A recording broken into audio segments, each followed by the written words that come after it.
Hello, beautiful people, and welcome to 2.8, two variable inequalities. Our SWABAT for the day is to graph linear inequalities and systems of linear inequalities in two variables. We won't do systems today, though. It's just going to be linear inequalities. Vocabulary: a linear inequality in two variables can be formed by replacing the equal sign in a linear equation with an inequality symbol. The solution is going to be, for us, any ordered pair that makes the inequality true, and it'll be a shaded region. Couple of quick tips. Tip number one. For step one, we are going to graph the boundary line. So our line will either be solid or it'll be dashed. It'll be solid if it has the equal to sign because it's equal to that value. It'll be dashed if it's just less than or greater than. Visually, what helps me is that if I see the equal to a solid line underneath it, then my graph should be a solid line when I graph it. Step two, we're going to test the point. I'll talk to you a little bit about that part later. I kind of typically will do a little bit of a switcheroo there for that one, but a test point will be used to help us verify that what we're doing is correct. And then we're going to shade whichever side we're supposed to shade. Sounds vague. It's not going to be. I'm going to show. It's going to be better if I can show you rather than tell you. So join me here. Graph each inequality. Well, the first thing I want to do is get y by itself, because before I can get my line, I want to find that out. So I'm going to get y by itself by subtracting 3x. And I have negative y is greater than or equal to negative 3x plus 2. I'll divide everything by negative 1 just to make sure that I flip all my signs. And I get y is less than or equal to. See what I did there? I switched the arrow. Why? Because I divided by a negative number. Always, whenever you multiply or divide by a negative, you have to flip your arrow. So this is 3x minus 2. Now my slope is 3 over 1, and my y-intercept is 0, negative 2. So I'm going to start down at 0, negative 2. And then from there, I'm going to use my slope to go up 1, 2, 3, and write 1, up 1, 2, 3, and write 1. And then I'm going to ask myself, Tanisha, also known as Misfits, is this going to be a solid line or a dashed line when I connect these dots? Well, because of the equal to sign on the bottom, this is going to be a solid line. Now notice I broke out the big guns here because I want to be very, very clear about my boundaries. Very clear about where my boundary line is. Now this is saying y is less than, because the arrow is pointing to the left, so less than 3 over 2. My hunch is telling me less than is right over here on this side. I'm going to pick one point on this side, which is 2, 0, just to verify. So I'm picking the point 2, 0, which is this one right here, just to verify that I'm supposed to shade everything on this side. So hopefully when I plug it in, I get a true statement. So this is my x and this is my y. So 0 less than or equal to 3 times 2 minus 2.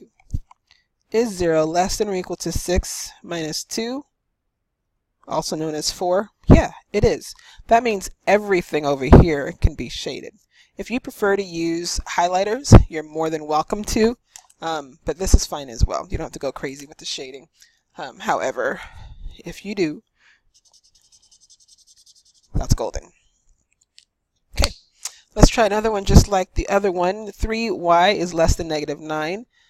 Again, I want to get the y by itself, so I'm going to divide by 3, and I have y is less than negative 3. I didn't flip the arrow because I didn't multiply or divide by a negative number.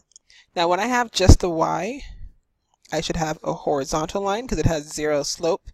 If you have a hard time remembering, think of the letter y, and then if you rotate it upside down, you get an h for horizontal. But the reason why is because you want to know all the values for which y is 3. So 1, 2, 3. Now, is it equal to 3 though? Not so much. It's just strictly less than. So it doesn't have the equal to sign on the bottom. I'm going to make this a dashed line. Not equal to means I'm dashed. I can see my boundary. I can make it thicker if I wanted to. And everything below it, everything less than negative 3, everything less than negative 3 would be everything on this side of the line. That's everything less than negative 3. Gorgeous. And just for good measure, this is 3, just so I can note that point right there was 3. And this is -2. Okay, how about another one? I'm going to divide by -2. And I have x is less than, I'm flipping the arrow because I divided by a negative, -3. Now, well, if it was just y and it was horizontal, then this should be a vertical line. But if you look at the letter x, it's kind of telling you, it's saying vertical, vertical, vertical, vertical, which gives us the letter x. Also, all the values for which x is equal to -3, well, here's -3, 1, 2, 3. X equals -3 here, x equals -3 here, and here, everywhere along this line. The next question, though, is, should this be a solid line or dashed line for this boundary? Well, it has an equal to, so it should be a solid line. Now, let's read this. Less than. It's everything less than that. So what are the numbers that are less than -3? Is 0 less than -3? No. -4 is. And this is at 3. There you go. That is how we will always graph linear inequalities. Okay, take a moment, take pause, make sure all your graphs match my graphs. And if they do, go ahead and let's go to our warm-up. Anytime if you need to, you can press pause, press rewind, and if you're feeling super confident or just irritated with my voice, you can also press fast forward. There we go. Warm up. Tell whether the relation is a function. Explain your explanation. Explain why.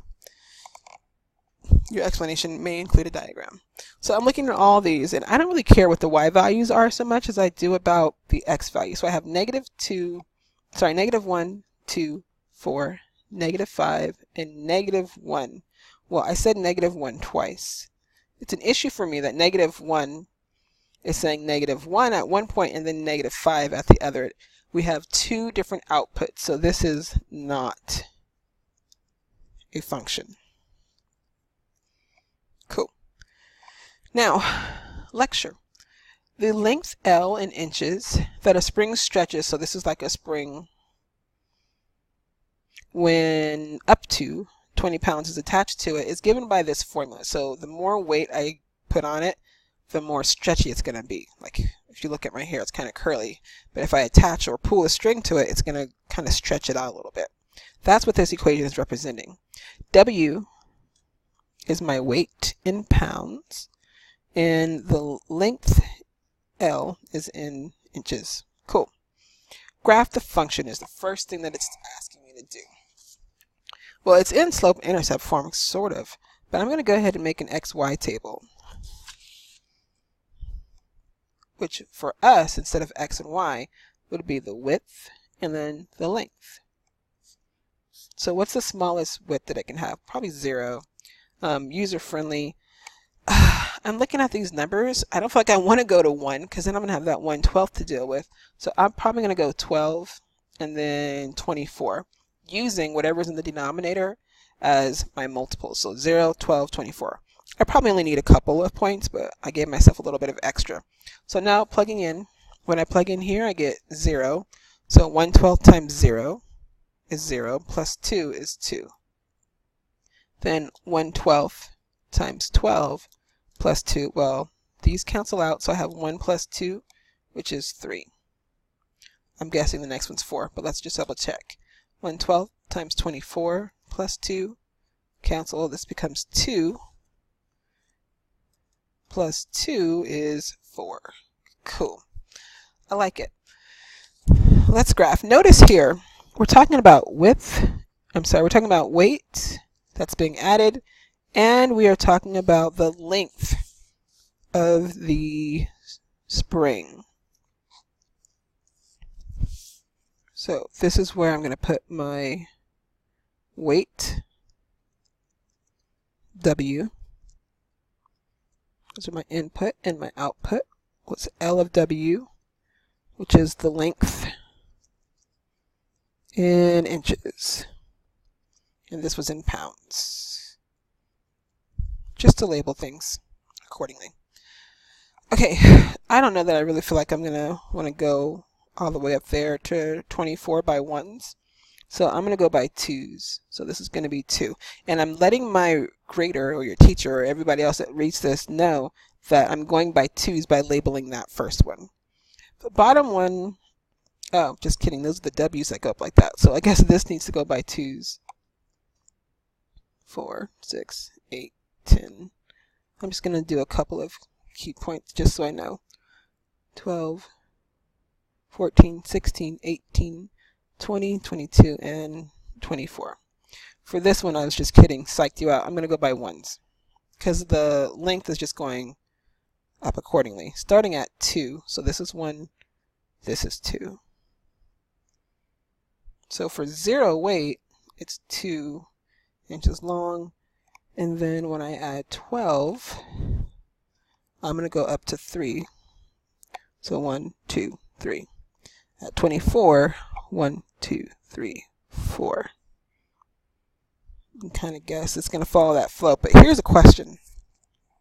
Well, should I connect the dots or should I not connect the dots? Let's look at it. I can have points in between. I don't have to add just whole pounds to it. So I could add 2 pounds to it, and it would be somewhere in here. I could add 6 pounds, and it would be somewhere in here. So I'm going to go ahead and connect these dots. I'll talk to you more about why in just a minute, but I'm going to connect because I can have these points plus all the points in between. So I'm graphed. Domain. Well, which one is talking about the domain? That's the W, also known as the weight. Well, I have some information about the weight in my problem here. It says the weight of up to 20 pounds. Up to, that's the maximum. That means that the weight has to be less than, or it could be equal to 20 pounds. But there's also a minimum here. The W can be greater than or equal to 0. I could add nothing to it, but I can't add negative to it. Now this, beautiful people, looks like an AND statement. Looks like an AND. So if it's an AND statement, that means I can combine them. The weight has to be between 0 and 20 pounds. Well, from here I can tell that it's less than or equal to 20, and I can kind of just repeat that over here. Because between the 0 and the W, it's pointing to the 0, pointing to the 0. We've done this probably in chapter 1. Well, that's cool, but if you think about that domain, that means my graph should probably stop at 20 pounds. So this is 22, this is 20 right here. So right here actually is where my graph should stop, because I can't actually add 24 pounds if you're reading the problem. So this is my only graph, given my restrictions of up to 20 pounds. This, not so much, got to chop that off.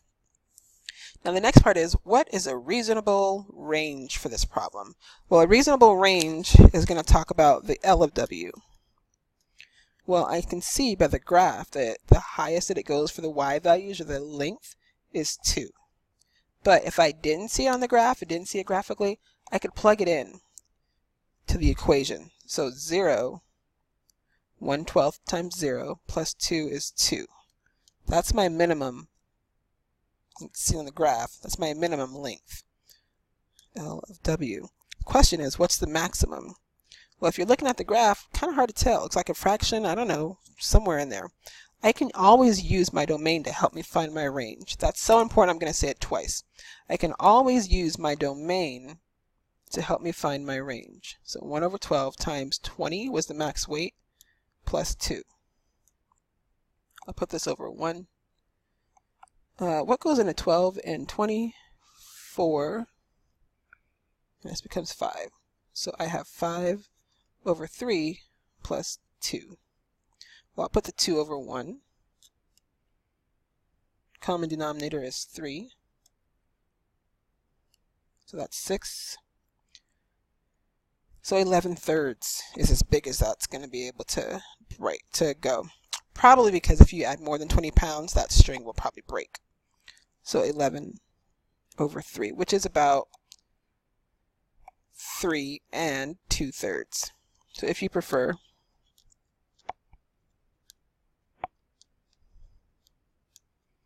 Gorgeous. Okay, next question. And again, these are like endpoints. So I plugged 0 into this equation and 20 into this equation, and that's what gave me my values here. Always, I'm going to say it again, if I have the domain, I can get the range. I can also, if I have the range, get the domain just by plugging in differently. Okay, what is the length of the spring when 10 pounds is added? Well, it looks like, if I'm looking at the graph, it looks like it's right here. Let's confirm algebraically. So I want the length when the weight is 10. 1 over 12 times 10 plus 2. 10 over 1, I can divide both of these by 2. So this is 6, this is 5. So I have 5 over 6 plus 2. I'll put that 2 over 1. 5 over 6 plus times 6 times 6, 12 over 6.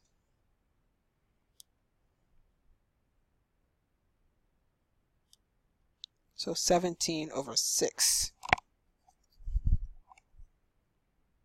Or 6 goes into there, 2 times with 5 over 6 left over. Oh, we could have just done that. 2 plus 5 over 6, 2 and 5, 6. That's the length for 10 pounds. So what is this, inches? Gorgeous. What is represented by the point 0, 2? So this point 0, 2. Well, this is the length of the spring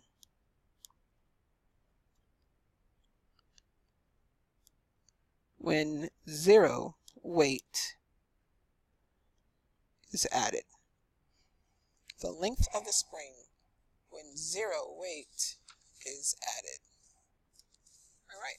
If you would like to, go ahead, take a moment, compare your notes with my notes. If you need to, go ahead and press pause before you continue. Otherwise, join me please on the next slide.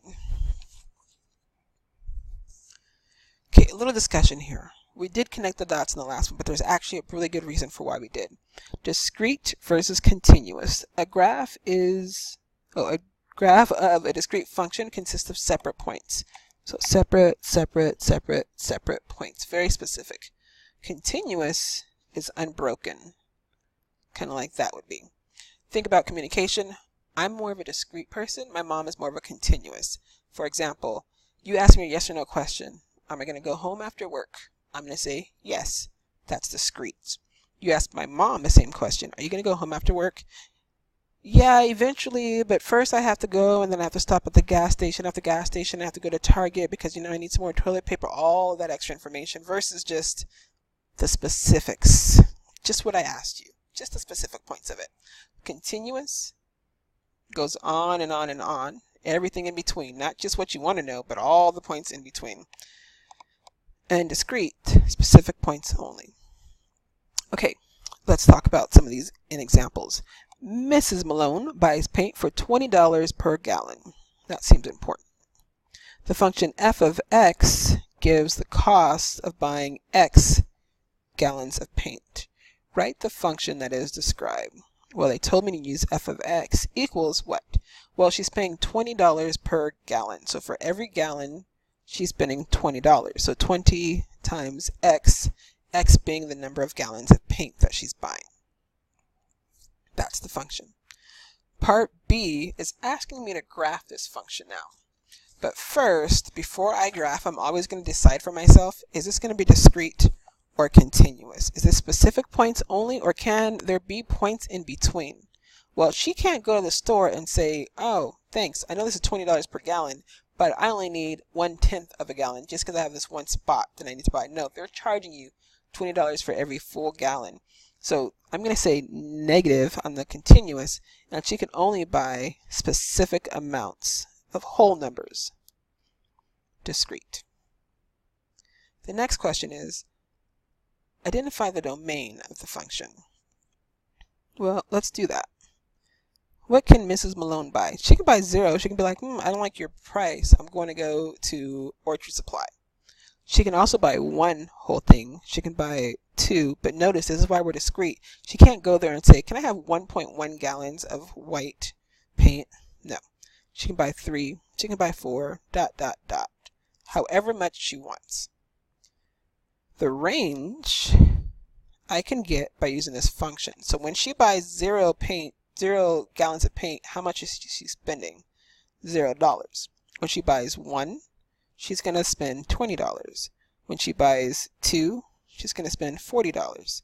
3, 60, and 4, 80. As much as she wants. They're going to take all the money that they can.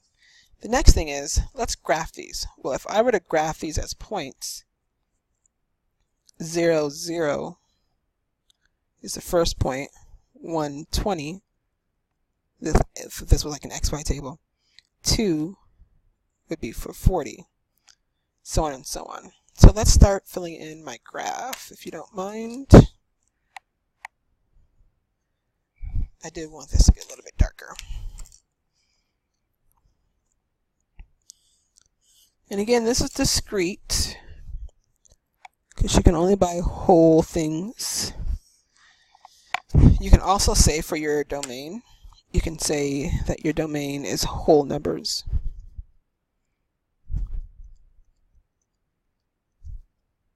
And your range is multiples of 20, but also some people skip 0 when they do the multiples, so 0 also.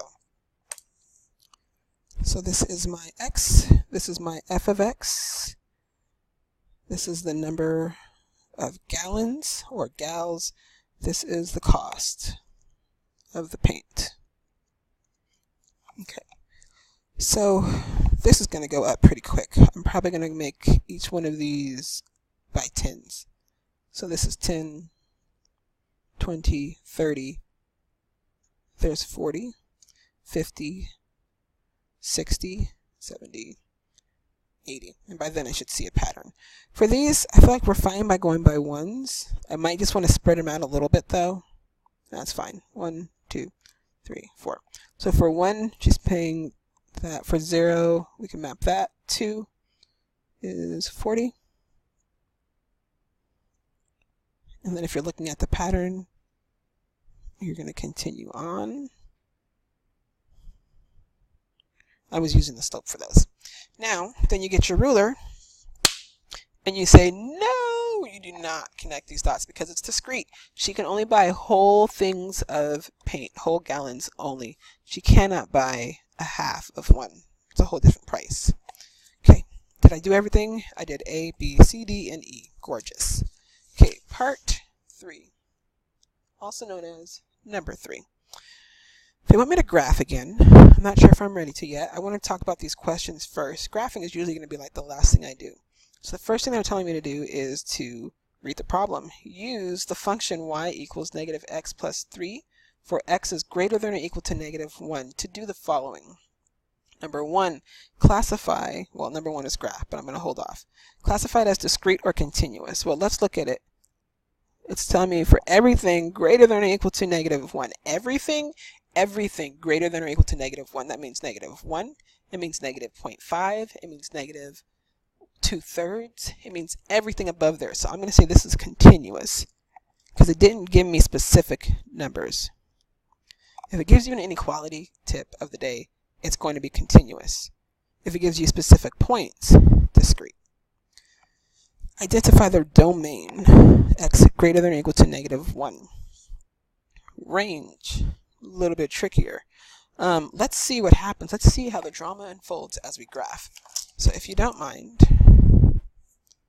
I'm going to start with an XY table. This, I can use negative numbers. In fact, we have one. Boom. This is a pretty big graph, so I'm going to stick to kind of around the middle-ish. And see what happens. Now, I'm going to show you the same way that I'm going to teach you to do this when you're graphing piecewise functions later on. I'm going to graph this using old school here, XY table. The smallest value for x is negative 1. And then from there, I can use anything bigger than negative 1. Give me a number that's bigger than negative 1. 0. Easy enough. And I'm going to plug these values in for the y. So for the first one, y equals negative 1 plus 3, 1 plus 3, 4. And then for 0, Well, this is 0 plus 3, 3. Let's graph that. Negative 1, 1, 2, 3, 4. Boundary point. I can't go past this. I can't see anything on this side because it's everything greater than negative 1. And then 0, 1, 2, 3. We said this was continuous because it's everything that's less than negative 1. I'm going to be really clear about this line, so I'm going to go bold. Make sure you can see me. I'm going to go ahead and label this was negative 1, 4.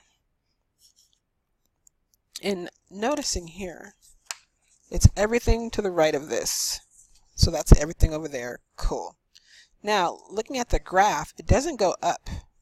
Those y values, they go down. It's everything y is less than or equal to, what's the maximum here? 4. Y is less than or equal to 4. That would be my range. Sometimes it will match up with the symbol, but you always just want to graph to make sure that you're on the right page. All right. Well, that is that. It's beautiful, people. And that's our lesson. Thank you so much, and have a good day.